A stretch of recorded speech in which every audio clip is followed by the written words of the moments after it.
Hello, thanks for stopping by Shaping Your World with Sha. I'm Sha, and on this channel, I talk about lifestyle related topics for the woman over 40, 50, and beyond. And usually I'm talking about fragrance, which is the case today. So today I'm giving a dedicated review on a particular brand, which I don't think I've done here before on my channel. I'm really excited about this, highlighting both Black History Month and Women's History Month with a dedicated review of the brand Brown Girl Jane.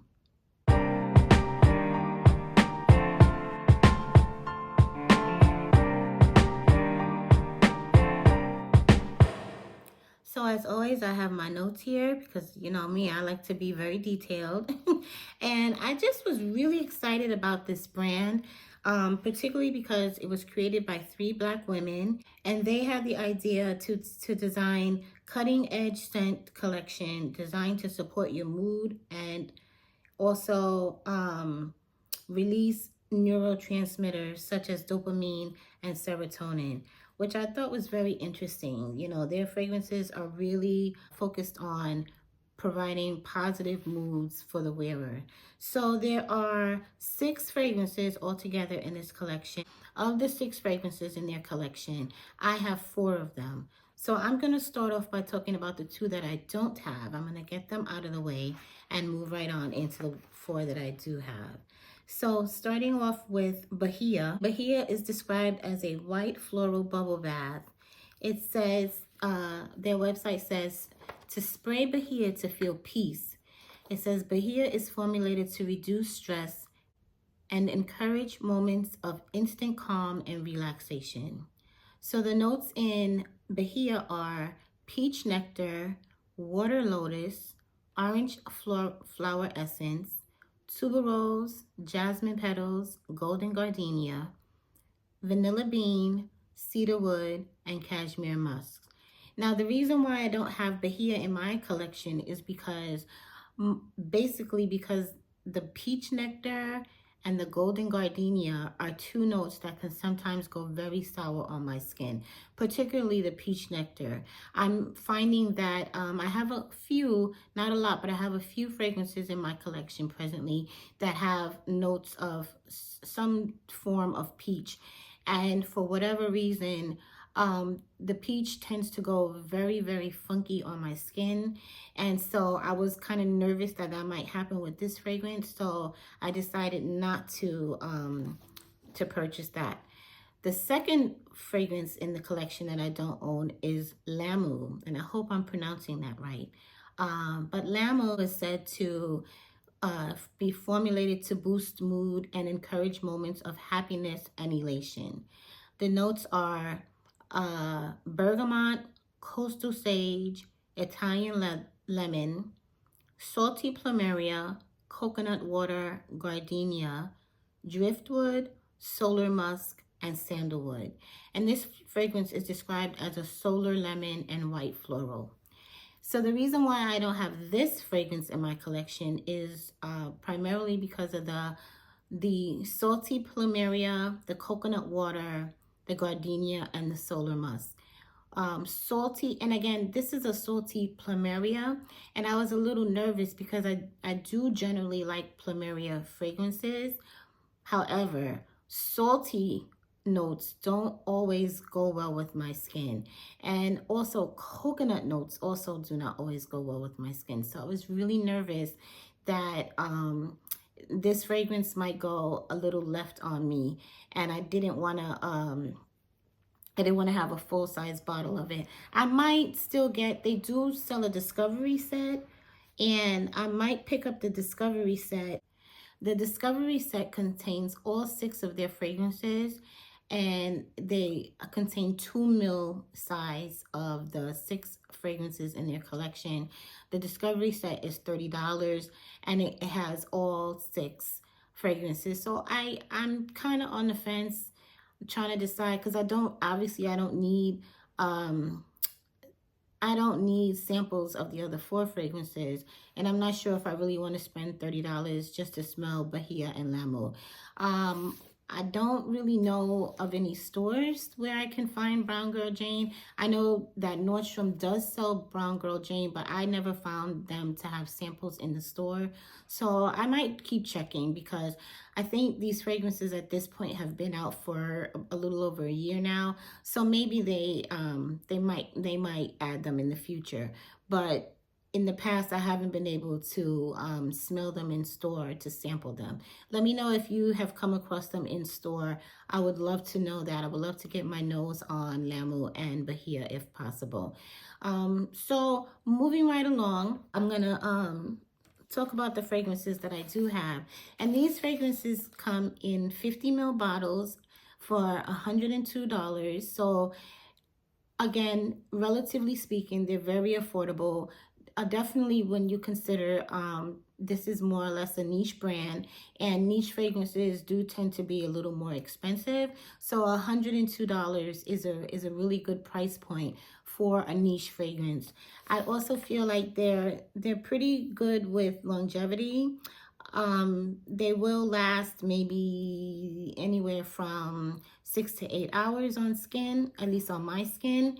And they do pretty well with projection. I would say they're not beast mode, but they're also not skin scent, so they're somewhere in between. And the fragrances are very well done. Whoever their perfume, I'm not sure if they have one perfumer or multiple perfumers, but whoever blends their fragrances does a really good job. Now, I'm going to start off with Casablanca because Casablanca is my favorite out of the 4 fragrances that I have. So Casablanca is, they describe it as a rich marshmallow and silky musk fragrance. Their website says Casablanca is formulated to ignite feelings of romance and warmth. The top notes are marshmallow, cardamom, and incense. In the mid, you'll find saffron, soft musk, vanilla orchid, and in the base, there's glowing amber, soft musks, and sandalwood. So this is a nice, sophisticated or sexy marshmallow. I like marshmallow fragrances. I would say this is a nice, if you like Oriana by Parfums de Mali, but you find it to be a little too pricey, I would say this is a good alternative. It's not a dupe. I definitely would not call it a dupe by any stretch of the imagination, but I would say it does give you that same vibe. I would say, in my opinion, Oriana is not as sexy. It's more pretty than sexy. Oriana is a very pretty fragrance, but I don't find it to be very sexy. Whereas I do believe Casablanca is not only pretty, but also very sexy. It's very alluring. Their website describes it as evoking unrestrained romance and alluring allure. It says, be transported to nights filled with wanderlust and forbidden intrigue. And I think that's a good description. It's definitely, again, it's 100% a marshmallow fragrance. So if you don't like marshmallow fragrances, this is not going to be for you. But if you are someone who does like marshmallow fragrances, but maybe you find that sometimes they can be a little youthful because they're so sweet, this is a nice, sophisticated, and sexy grown and sexy marshmallow. So next fragrance I'll talk about is Dawn. And Dawn, I had high hopes for Dawn. I actually thought Dawn was going to be my favorite, particularly because it's pegged as being a vanilla bourbon fragrance. And it says that Dawn is formulated to encourage feelings of energy and revitalization. I don't really get that personally. And honestly, I don't get much of what the fragrance is supposed to be.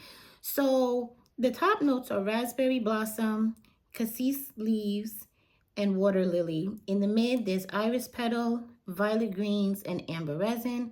And in the base, there's vetiver, vanilla Madagascar, and vanilla bourbon. When I saw the notes prior to purchasing the fragrances, I was super excited about the base notes.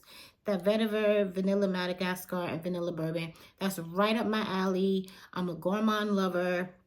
I thought it was going to, give me you know, all the vanilla, all the bourbon and the dry down. But for me, I find to my nose and on my skin, um mostly the floral notes come through, and they come through in the beginning and they stay right through even throughout the dry down. All I ever get from this fragrance to my nose are the floral notes. I don't ever pick up the vanilla or the vanilla bourbon. I don't even pick up the vetiver. It's just strictly, all I'm getting is the iris petal and the violet greens and probably just a little bit of that raspberry blossom. That's all I really get in the dry down. And for me, that was a little disappointing because I love vanilla, and I particularly love vanilla bourbons a lot. So whereas I thought this was going to be my favorite, it's not my favorite. It's probably my least favorite out of the four that I have. However, with all of that said, it's still a very beautiful fragrance. It's just, to my nose, is way more floral than vanilla.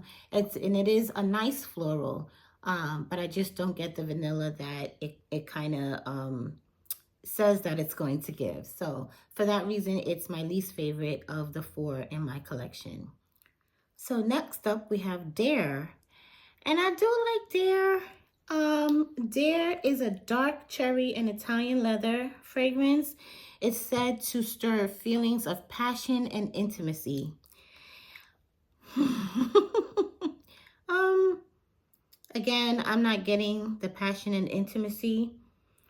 What I get the most is leather. So the top notes are juicy cherry, luscious lychee, black pepper, pink peony, rose damascena, sakura bloom. And in the base, it's Italian leather, sensual musk, and amber woods.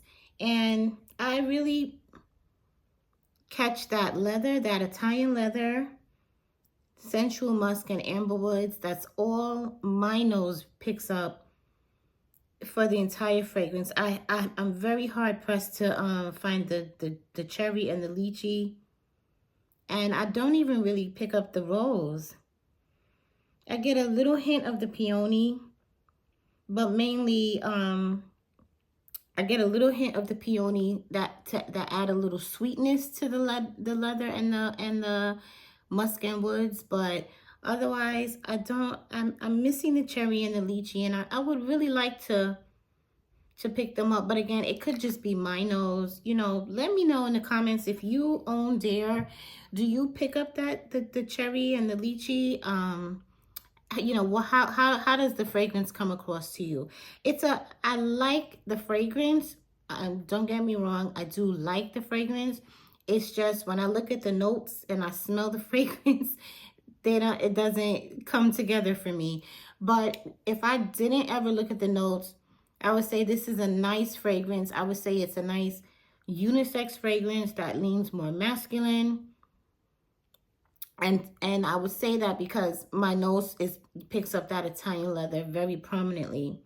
And it's nice. I happen to like leather fragrances, and I like the way this leather fragrance is done. Sometimes, even though I like leather fragrances, sometimes they can be a little overwhelming for me. And so that's why you don't really hear me talk about them too much on my channel, because a lot of the fragrances that I come across with leather notes, I find the leather is a little too overpowering for me.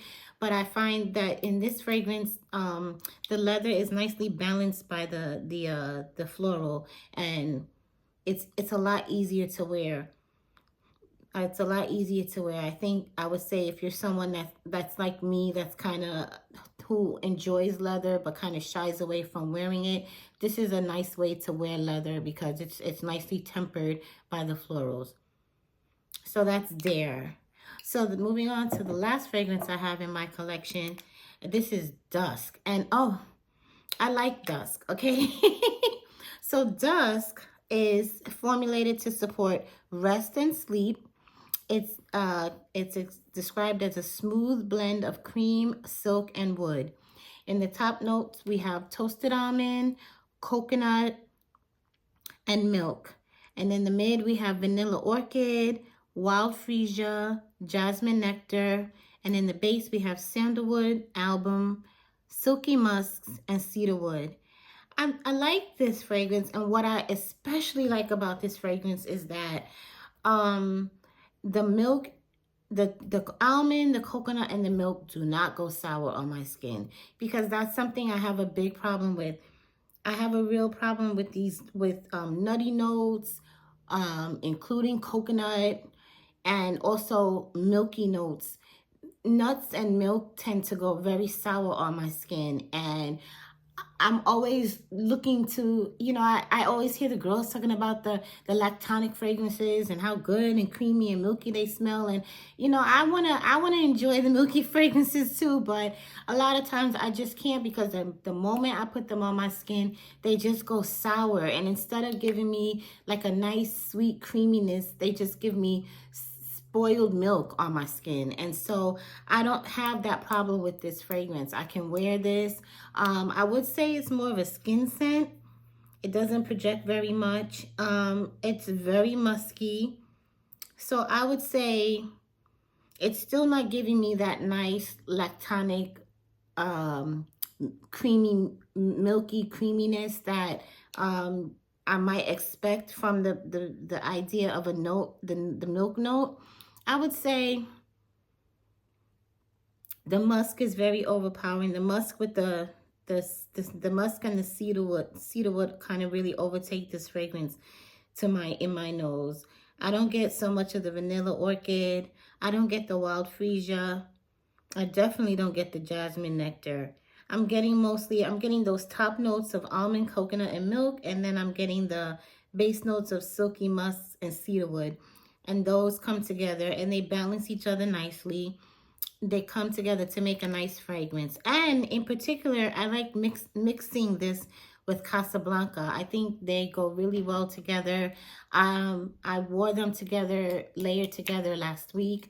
And I really enjoyed them together. I also wore Dawn and Deer layered together last week, and I like them together. So I think that these definitely are fragrances that are worth adding to your collection if you don't already have something that smells like them, or they're a nice grab and go fragrances for days where maybe you don't want to wear your more expensive perfumes but you still want to smell really nice. They're really good for that. Again, at $102, it's a wonderful price point compared to other fragrances that are just have just gone out of control these days. I mean, a lot of the niche fragrances are just creeping up and up in the 300 range. So at $102, these are great fragrances. They smell really nice. They're really nicely done. I really love the fact that the brand is created by three Black women. I don't know these women personally, and this video is not sponsored. However, I did want to just kind of highlight, I kind of missed Black History Month, but hey, we celebrate Black History Month all year round, right? That's how we do it around here. And, coming into Women's History Month, I really wanted to, highlight a brand that is definitely worth talking about and has fragrances that can appeal to everyone. I mean, when you look at these 6 fragrances in the collection, and you look at the notes, there's something for everybody. Whatever your mood is or whatever your fragrance taste is, I think Brown Girl Jane has you covered. So let me know in the comments below. I know these are not new fragrances. Like I said, I think these fragrances came out about a little over a year ago, but they're still very relevant. They're not, like I said, they're great mass appeal for whatever occasion you need them.